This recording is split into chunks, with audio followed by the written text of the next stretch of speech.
following program on Ada Derana 24 is classified as PG. It is intended for younger children in the company of an adult. It may contain some suggestive dialogue, infrequent coarse language, some sexual situations, or some moderate violence. Viewer discretion is advised.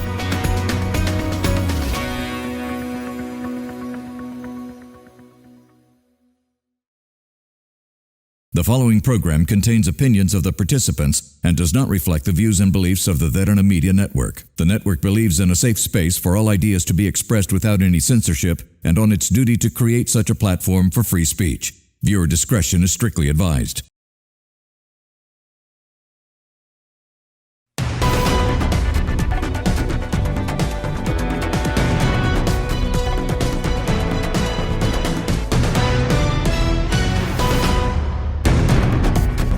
Hello and welcome to another episode of TPS, where we discuss about the most relevant and pressing conversations that shape the political landscape of Sri Lanka.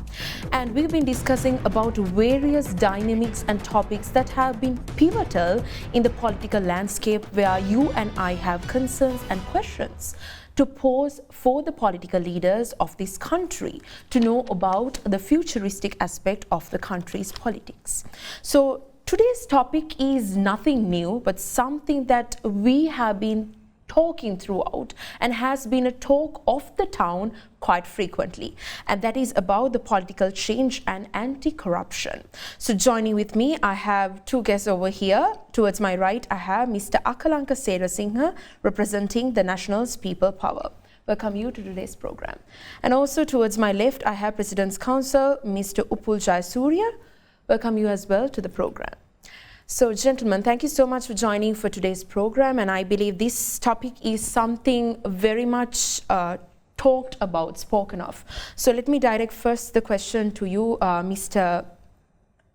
Akalanka. So now when it comes to the concept of political change and anti-corruption, I believe when it comes to the NPP, many of the voters, the first-time voters specifically, thought about a political change when they were bringing about President Anurakumara Dissanayake.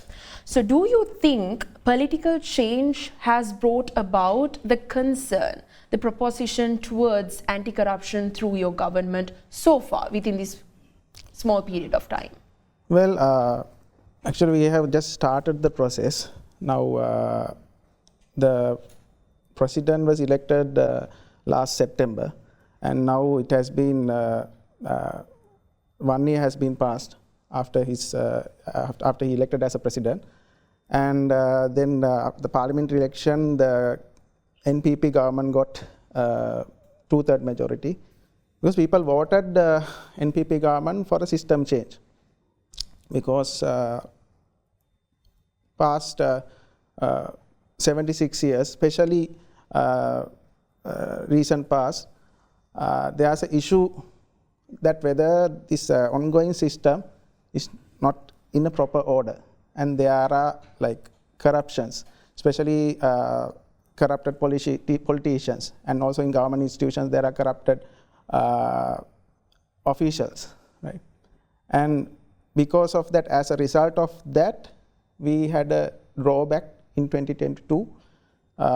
We have to face a serious economic crisis in 2022, and because of that, our GDP growth was reduced up to -7.3, and also as a result, people gathered and people have a mass protest because of loss of electricity, loss of fuel, and lot of shortage of essential needs. People gathered because everything was happened as a result of maintaining a bad system for a number of years. So the NPP government was appointed, elected by the people to change this system. So slowly and steadily, I believe that the NPP government is NPP government in right track. Slowly and steadily, NPP government is changing that. System change is, if you are comparing system change with good governance, Good governance is also difficult, but changing the system 360% is much more difficult. So you have to do it step by step.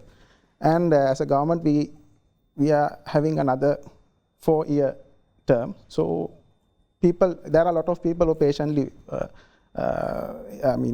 seeing what we are doing. So people are pretty much satisfied with the government actions. So we'll decide with the time goes. Yeah. All right, so since you mentioned about the specific phrase of system change, I believe that was something very much spoken about in terms of the political change as well. A system change in parallel to the political change, and those two came about hand in hand. Now, Mr. Upul, now when it comes to this concern, when it comes to political change and anti-corruption, do you think the system change that came about when President Anurukumara Dissanayake came into power has been something essential, crucial, and has a change specifically been seen with the current conditions? Well, the system has to change to the better, not to the worse. So we are yet to watch and see whether the system is changing to the better.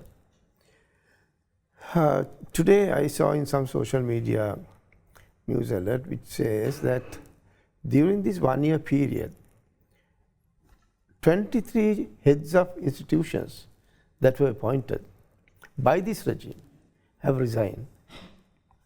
I don't think such an event will speak well for the governance. I don't think this had happened under any previous government. There is a message with these resignations. One has to look into, the cabinet has to be very sensitive to this kind of situation. If they want things to happen. So if the people whom they brought with trust and confidence have no confidence to carry on. Now for instance, I saw the other day, the head of JEDB, Janata Estate Development Board. He has done a superb job. An institution that was making so much of losses. They didn't even have money to pay their salaries or even the EPF, ETF, and the police coming to arrest the chairmen and so on. Now he has 300 million in the fixed deposits. But the man had to resign and go. I'm shocked. So there is some problem somewhere. I'm not trying to point the finger anywhere, but the president has to be careful with his own ministers as to what they are doing. I can remember the first year of President Jayasuriya coming to power in 1977. Of course, he became the president he became as a prime minister, and then he became the president in 1978. By that first year period, he earmarked, okay, this is what I'm going to do. New parliament, new city. Mahavali project that was going to be completed within 30 years, I'll complete it within 5 years. Open economy, I will have the free trade zones, which was Sri Lanka was put on the map. We were the second after Singapore. India copied us. That was in 1982 by Lal Bahadur Shastri. Deng Xiaoping, China, he copied us in 1983. Then Vietnam, Bangladesh, all these people followed suit. So that kind of a change, I don't call it the system change, but that kind of new political or economic expectations were to be realized during that regime. Of course, there are a lot of criticisms about various other things that President Jayasuriya has done. Everyone has pluses and minuses. And even President Anurukumara Dissanayake, he has pluses and minuses. But we are expecting something more. A lot of people in this country, having voted for him, and also having voted for his party in unprecedented manner and giving them 159 seats in the parliament, people are expecting a lot more to happen. This catching the certain politicians and putting them behind bars and corruption and then filing cases, okay, if it has to happen, it has to happen. There's no question about it. But that alone will not augur well for a government to show that we have done something. People, for their livelihood, what is required is the economy has to do better. When President Jayawardena started the BOI, which was called the Greater Colombo Economic Commission at that time, within the first 2 years, 400,000 people were given jobs. At that time, Katunayaka alone had given jobs about 60,000. I'm not pinpointing only on this government, but over the years, now it has come down to 32,000. There's something wrong. Look at these are issues that the government has to address. Look at the port city. Look at the board of investors. Port city can give tax benefits, but the BOI cannot give tax benefits. Now there is an economic transformation law that has come into being. Now there again, the officials of the BOI are also nonplussed. They don't know where they stand, because I think though it has become law, it has not become operative. So it's like a transition period that has been going on for the last 1 year, because this law was passed in the last regime. So where is the system change? Either that must be changed to what it was, or a new system must be brought in. Because this is the heart of our country, the investments. Whatever you do in the country, you say that, okay, you are creating a better political climate for the investors to have more confidence to come here and then park their investments, the dollars and so on. Yes, of course, that will give some additional fillip for them to decide in favor of Sri Lanka. But what are they going to get? Just because we have a beautiful climate and sunny beaches and upcountry and all that, people are not going to be coerced to come to this country. There must be an investment climate. But this investment climate cannot be done just in 1 year's time. I'm talking this problem has arisen for some time. But now with the system change that was promised to the people, people are expecting some different things to happen. Now the problem is, there is another issue that has come up. The state sector, public officers who are in various institutions, they have got into a kind of a shell. They say, if I do this, will somebody find fault with me? What will happen to me? What is my job security if I do this? Even to do the right thing. When decisions are taken, it's not necessary that it should be the right thing, so long as it's an honest decision. That decision can do better for the country, or maybe bad. But it's a decision that has to be taken. That is the most important thing in life for people, even for individuals, is to take decision. It's not necessary that every decision that you take will be beneficial to whatever, wherever. So what happened is, we find that this is something that is being spoken of amongst business communities. Look, what is happening? We can't get anything done. Everyone now, just imagine, compare the situation, 23 heads of institutions have resigned and gone.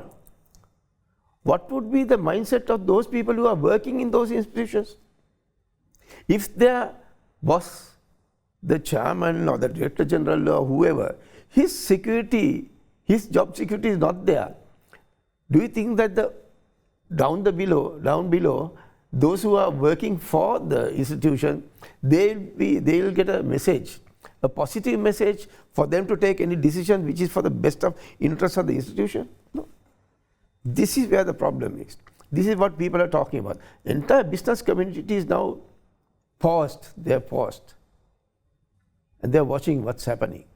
This is not good for the country. I'm saying this publicly because there's time for the government to take some coercive action, get the best of the best. It's not necessary that even when the country is to be represented at various international fora, it's not necessary that politicians should go and represent the country. There are good people. Now take for instance like Mr. Jayasuriya, who was a dialogue. He's one of the guys who can project Sri Lanka and put it on the map. If you have them as consultants or whatever, you must make use of them. It's not necessary that everyone who represents the country should be a card-holding member of the party. That's not necessary. I think the politics, as President Jayawardena says, roll the electoral map and put it aside. Take the decisions that are best for the country.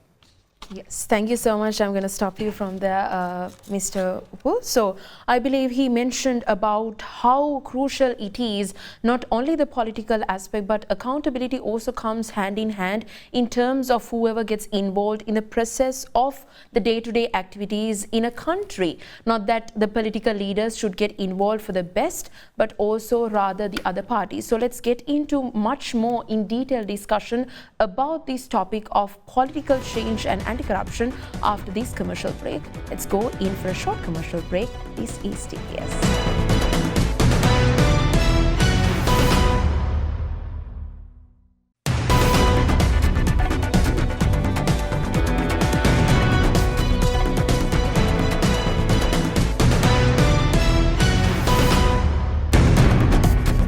Welcome back to TPS. We were discussing about today's topic, which is diluting itself into the political change and anti-corruption. And down in the line, we've been discussing as to how the NPP government has brought about a certain change in the political landscape after President Anurukumara Dissanayake was appointed as the president last year, and how it has been, and how does everyone view the situation and the internal struggles that was mentioned by Mr. Jayasuriya as well. So Mr. Serasinghe, now when it comes to the mentioned system change by Mr. Jayasuriya, I believe you have something to tell with regards to that is happening in the NPP government, because as I mentioned, accountability of whoever that is getting involved in your party with regards to the politics, maybe economy, maybe, and whatever that the people perceive is also utmost important, and transparency. So accountability and transparency goes hand in hand, but in what he mentioned per se, it has been quite negative. And how do you think this is something that you all have seen or you all have thought through, or rather this is something that you all are working around with? Well, as the senior president council pointed out, he had pointed out that there are 23 numbers of heads of government institution was resigned. There are some has been resigned, some has resigned because of personal reasons, but some has transferred to other institutions. So I mean, there are some issues like there are still in the ministries there are officers who was appointed by the previous government, and we are still, I mean, as you can see in recent examples, in RMV, the higher officer, he was arrested under the Anti-Corruption Act. So we are, I mean, little by little we are filing cases, those who involved with corruption. Right? Especially, we are not just pinpoint, public figures, popular politicians, and just filing cases. If there's a proper facts and evidence, only we are filing cases under the Anti-Corruption Act 2023 number 9. So, but previously, I mean, there was a similar situation in during Yahapalana regime, 2015 to 2019. Same, I mean, pretty much the scenario was happened, I mean, which is pretty much the same, but the problem is the previous government has filed cases aiming the popular politicians. And because of technical issues and because of some weaknesses of the charge sheets and so on, those cases were dismissed and the actions cannot be completed, and as a result, lot of suspect was at least they were acquitted or they just discharged, right? So here it's not like that. There are a lot of examples I can give you. So this is the country. I mean, through that Anti-Corruption Act was enacted by the previous government. Yeah, it's a good move, but this is the first time that Anti-Corruption Act 2023 properly exercising. I can give you a few examples. The Mahindananda, Alutgamage and Nalin Fernando was arrested, and that case was concluded, and they were sentenced to 25 years and 20 years respectively. And Johnston Fernando, and lot of previous ministers in previous government, and also the former chief minister of North Central Province, CM Ranjit. So there are Mervyn Silva, and also other than that, not only the politicians. So we are not aiming only the politicians of previous government. We are also aiming. It's not just, we are willingly filing cases. If that person committed a crime, if it was, if there's a doubt on that, if that he had made a crime, so the bribery commission involved and file a case, and we take steps to file a case, and then we will proceed the case. So actually now it's a part of our. From there, Mr. Serasinghe. So I actually have a cross question to what he was mentioning as well. So what we perceive as the general public is that whatever that has been happening consequently and consistently now is through the Anti-Corruption Act. As he said, it has been coming into proper activation with the current government. But is it the way how anti-corruption needs to be mitigated in Sri Lanka, just how people have been brought into the law, in front of the law, and brought through into what they've done? But is it how the root cause of anti-corruption can be taken over? Well, as Mr. Serasinghe said, that this is a law that was passed during the previous regime, and the cases that he referred to were also initiated and prosecuted, and major part of the prosecution was completed during the same regime, right? So I don't think that any regime should take the credit for it. The things were happening, and some of the cases that were prosecuted, there was a technical difficulty, and then they were discharged, and then I think I'm made to understand that the Bribery Commission is taking steps to refile them, because there was no embargo to have them refiled within a certain period of time. So that is happening, but that is not something that, as I said before, that we can talk so much about to the other countries, because already we are labeled as a country that in which you have the corruption at a very high level. So we should not be giving too much of publicity to say, okay, this man has been put into jail, that man has been put into jail. We have to do what we have to do, but we should not be talking too much about it in the international fora. Because they think that my God, this country is full of all corrupt politicians. So they will not know the red or the blue or the green. They think all the politicians are corrupt. So we must very carefully use this kind of banner headlines. If you go and tell the international fora saying, this minister has been now put behind bars, that minister is put behind bars, which minister of this government is going to be put behind bars next? But for them, government is a government. For them, some countries you have, politicians are all corrupt. So let us not be that country where all politicians are corrupt. Let's not talk about that. That's not the issue. What we have to do, definitely we have to do, even more aggressively. I heard the other day that there is going to be a separate court that will be established to hear these corruption cases, maybe of beyond a certain value. In fact, we were also suggesting that such cases beyond a certain value should be taken up day to day, and it should be before a trial at bar. We have proposed that. So day to day, and unless the council drops dead, there will be no dates given. I mean, this is something that is now adopted by the Supreme Court and also the other courts. So that is another side of it. But we require that. But that doesn't mean that, we have to encourage people to take decisions. If we don't do that, the problem is now take an investor who comes here to the BOI, then he wants to invest on a apartment project. How many approvals has he got to get?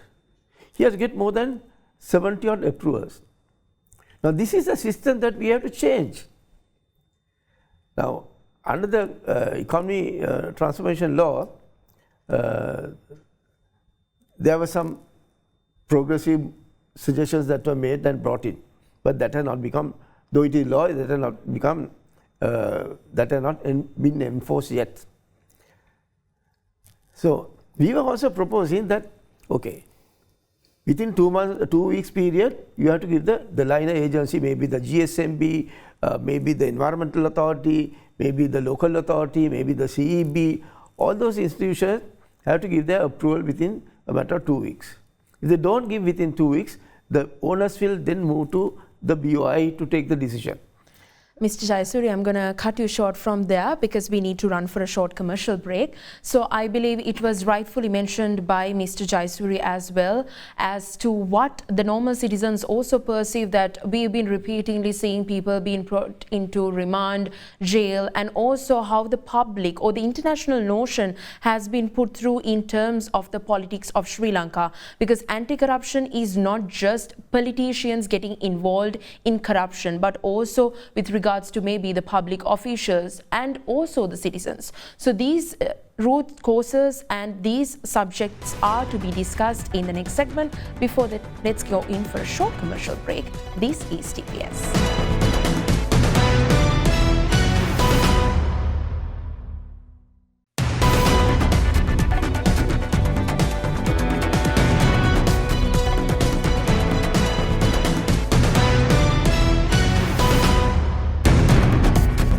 Welcome back to TPS. We were discussing on how the anti-corruption is being perceived by different angles and also from the perspective of these two gentlemen. So since Mr. Jayasuriya was mentioning about how these recent events have been a concern and also how international leaders and powerful countries perceive, because anti-corruption is a specific criteria to measure the progress and also the sustenance of a country. Now, given that I was also mentioning how the citizens feel like that public trust, I mean, ideally, it's a little fragile in this context, because they might be seeing on television whatever that's happening. Okay, this president was being taken to remand and this person has been put behind the bars. But then again, what they in their day-to-day life understand is whatever that they come across, maybe through the local government aspect, maybe through their municipal council, maybe the officials. Now, how the NPP government is going to advocate for this specific grassroots levels of corruption, because it starts over from the very being of us citizens getting along to get our daily tasks done, maybe from the municipal council, maybe from a higher perspective. So what do you think that the NPP government would do differently in advocating and gaining back the public trust in this concern? Yeah, now since the NPP government came into power, the Bribery Commission started an anti-corruption action plan. Earlier there was an action plan from 2019 to 2023, but because of the because that the action plans was failed, that's the very reason NPP was came into power. Now the anti-corruption action plan is a part of the IMF conditions as well. So they are also, they want that the government to maintain the democracy of this country, and also free corruption state and stable economy. So there are another aspects as well. So now after the appointment, new appointment of the director of the Bribery Commission, now the activities of the primary commission has changed, and now they are the commission itself properly filing the case and also properly reporting the facts. And you can see there are a lot of examples in the, and now it has been going on. And also we are having a plan of 4 years. So this particular plan also affects the local governments as well. So from the guidance of the central government, and as well as especially the bribery commission, which is a government institution, as a council members, we also get the knowledge of this action plan. We also got, we also have to face the seminars, and we have to, we also aware about this process. So as I'm a council member of the Mount Lavinia Municipal Council.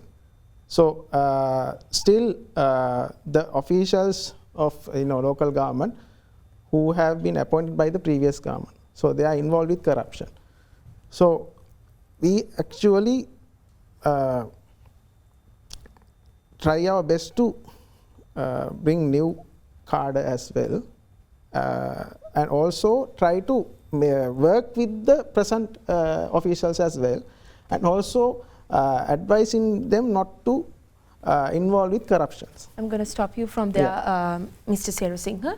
So now when it comes to your experience as a very senior lawyer and being in the attribution of law, now how about ICAC? So now does this is it having the teeth to actually prosecute without interference? Because I believe now Sri Lanka being an independent country, now it needs a certain constitutional reform to secure its independence as well. And in the meanwhile, now as someone with a long experience, do you believe that ICAC has actually the power, the teeth to prosecute without any interference, given that, or does Sri Lanka essentially need a constitutional reform for this matter? No, constitutional reforms are not necessary to go on with the anti-corruption drive, definitely no. But the problem is, at the moment, the new anti-corruption law has provided for new moves, such as getting the experts to come in and then help them. They are working with a very small cadre, whereas the large number of cadre vacancies they are not being able to fill them up. Now they have to be funded. Now they are an independent body that is only supposed to report only to the parliament. But is that happening? No. Why is it not happening? The Ministry of Finance, there are officers in the Ministry of Finance, I'm sure the top doesn't know about it. It may not have reached the president, he wouldn't have allowed this situation to go on. They are saying, no, you have to get our approval to do that. Then it won't be an independent commission. Now this is not law. The basic law cannot be understood by certain officials. Sometimes people who are qualified in law also cannot understand this, who are in the Ministry of Finance. One of these people I know, went to give evidence in an international arbitration. In this arbitration connected with the Counsel sugar matter. Counsel sugar matter, that's the case where the Secretary, Ministry of Agriculture, and also the Timber Corporation Chairman, both were jailed for a very long period of time, and that was by a trial at bar, and also by the Supreme Court affirmed that. Now this officer of the Ministry of Finance went to give evidence in Singapore in that arbitration. There his evidence was disbelieved, and the officer who was representing the Attorney General's Department country in that forum had to withdraw his evidence. But he is still sitting pretty here.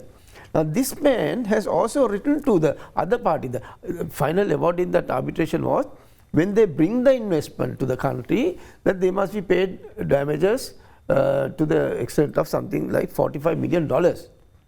So without bringing 1 cent into this country as investments, the party who was in London, without bringing 1 cent into the country, he wrote to the party to say, give me your account, I will transfer the money, $45 million.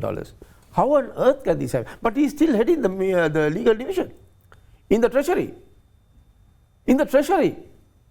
So with this kind of situation, now he is putting the block to the bribery commission, not allowing them to hire the services of the experts, maybe accountancy, maybe IT, maybe different areas. Can't do it. Why? Because he's putting the block saying, no, you can't do the way that you want it. You have to get our approval. They're trying to boss around and not allowing an independent commission to carry on.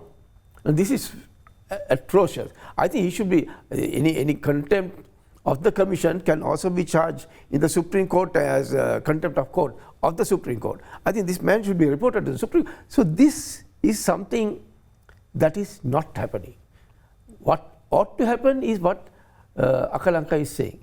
But what I'm saying is, in practical situation, this is not happening.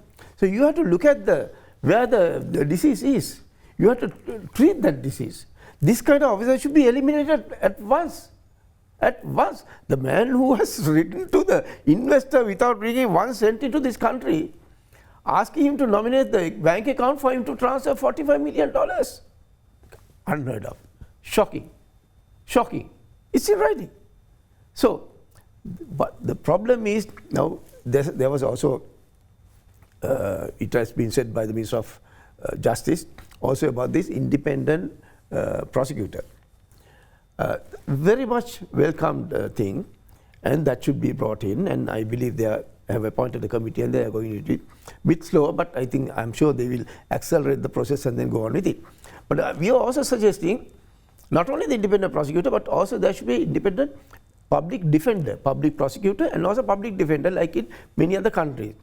If that is there, a public defender, whenever in the outstations, wherever there are police brutalities and that kind of thing taking place, then they can immediately contact the public defender, a public prosecutor, and sort out these matters without allowing such innocent people to be brutally assaulted and then sometimes even murdered in the hands of these police officers. So these are welcome moves, but we are waiting for that to happen. All right. I believe since you mentioned about anti-corruption actually being a disease and it being spread now, the practical notion he was mentioning as to how the practicality is very essential in terms of this. Right. Now, Clean Sri Lanka came into play with this situation of political change and anti-corruption hand in hand.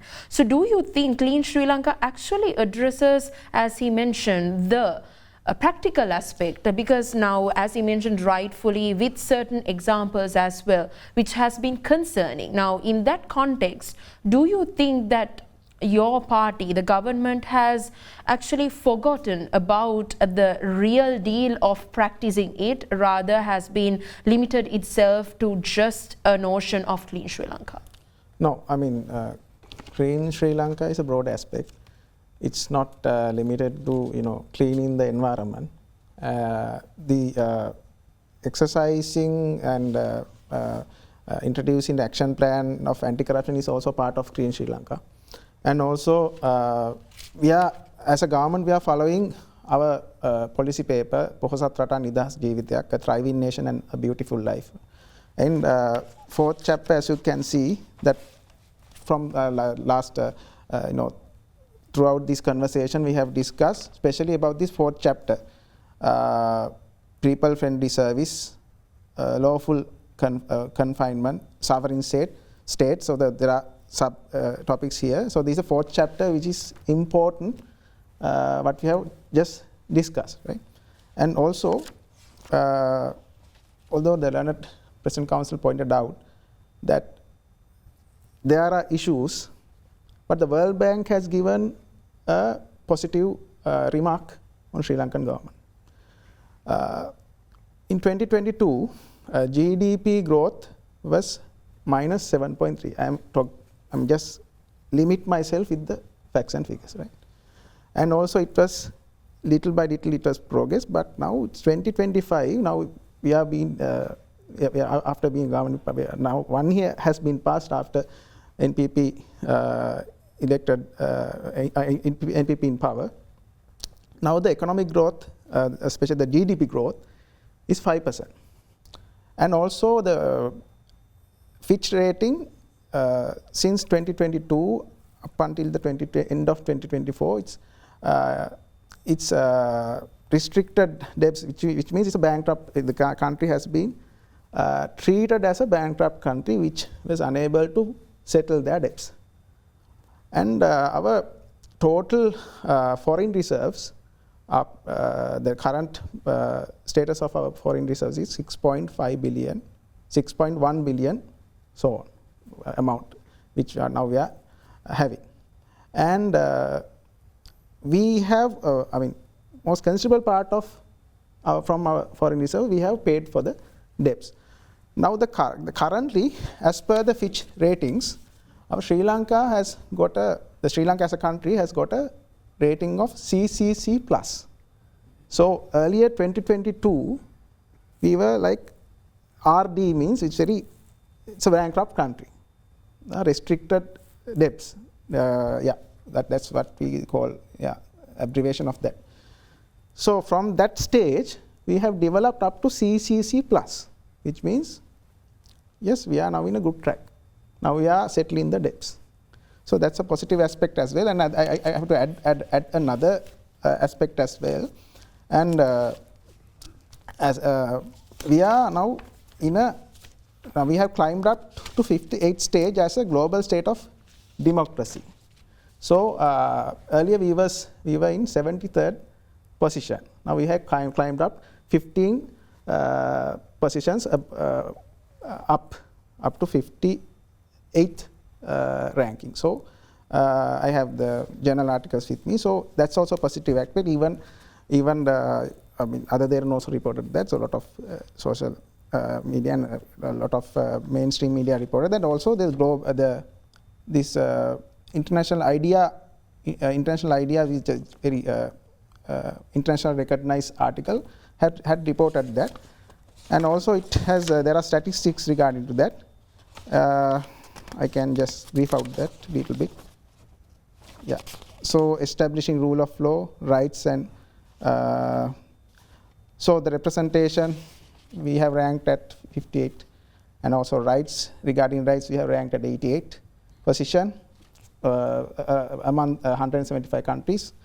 And also rule of law we are in 60th position out of 175 countries. This sudden change has happened after the government NPP elected after the new government elected. So that is so. So we can't say that the government is following a wrong track now. Now after 1 year, now government is little by little, slowly and steadily lean into the proper direction. All right, Mr. Serasinghe. So I believe he mentioned as to how clean Sri Lanka is beyond action, and from his facts and figures he mentioned about how certain dimensions have been improved ever since the NPP government has come into the power. So as we are running to the last few minutes of this program, as a final note, Mr. Jayasuriya, now what is the single most urgent reform that you think is necessary for Sri Lanka to never let corruption be normalized? Corruption not to be normalized, I think the best thing that we have at the moment is a corruption law that is in force. That is of no use until and unless you give the financial assistance to the Bribery Commission to do what they are expected to do within the four corners of the law, which has not happened so far. Maybe I hope even the current budget will address this issue. And also, even if the allocation, I think I'm meant to understand that the allocations are there even at the moment. But the problem is making use of the allocation because of this hurdle that has been now imposed by the Ministry of Finance by some officials who do not understand whether they are coming or going.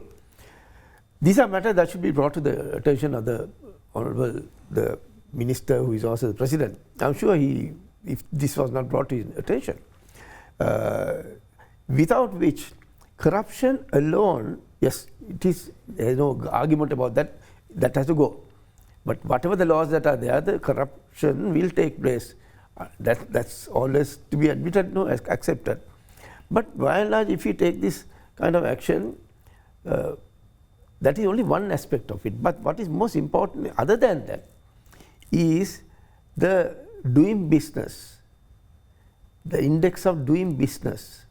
We are going down. We were about 111 and we are going down. And enforcement of contracts are concerned, we are about 169 out of 180 countries. 169. So why are we having, the courts are also inundated. I think for commercial matters, there is a commercial high court. But for investors, investments, there should be another court, I think should be brought in. Because the BOI law has various safeguards that have been brought in for the investors. But that's now, after 50 years of the BOI, I think some other safeguards should be brought in. Most important thing is, we cannot ex parte impose what we think is necessary for the investors. Every investor has a different set of requests. You have to ask the investors what they want. What do you want? And that should be addressed, as I told you earlier, that for an investor who is going to go on an infrastructure project, then that requires about 70 odd approvals. Everywhere you go, they ask for bribes. Then and now. That cannot stop. Or it is not happening. If it is not happening, if the law doesn't take effect, then they should be taken to task. If the law is, supposing, giving, take the UDA. UDA is giving lands. And those lands, anyone can take it over on a lease, maybe 30-year, 50-year lease. And then once they put up the investment, the infrastructure project, the apartments, when they are sold to a third party, the UDA has no objection to guard the outright ownership. Now that is the UDA rule. But the UDA cannot pick and choose and say, no, I give it to you, but I can't give it to you. I give it to A, but I can't give it to B. But that is what they are doing. This is corruption. This is total corruption. That is happening. I am telling you that is happening. Why is it? Why can't that be stopped? Because they are asking for something. They are asking for something. If two investors are to be treated in two different ways, I know one instance where the lease has been given by courts. The lease has been given by courts. 100-year lease has been given by courts. And the UDA say, no, we can't give the investors are going to the UDA to ask. Now, when we put up the towers, they are making a $200 million investment in this property. UDA, no, don't give it. We won't let you do it. How can they do it? What is the legal basis of saying it? They should all be taken to task. They should all be put behind bars, I'm telling you. This is what should not be happening. This is what is happening. Thank you so much, Mr. Jayasuriya. I believe that was very much given into power with regards to what should be done and how the economy and certain criteria of the economy should not be forgotten in the verge of putting the focus on anti-corruption. So today's discussion was about political change and anti-corruption, and I want to thank Mr. Akalanka Serasinghe. Thank you so much for joining, and also President's Counsel, Mr. Upul Jayasuriya. Thank you so much as well. So this is something for all our viewers to think through and identify as to what we really want in the political landscape of Sri Lanka, and how you should put your opinion in terms of perceiving what is ongoing and in terms of all the situations. So don't forget to send your feedback to this program as well as all other programs to our email address at feedback.ad24english@then.lk or via WhatsApp at 07680577933. We will see you again with another episode where we discuss about the current political conditions of Sri Lanka. Till then, take care and have a good night.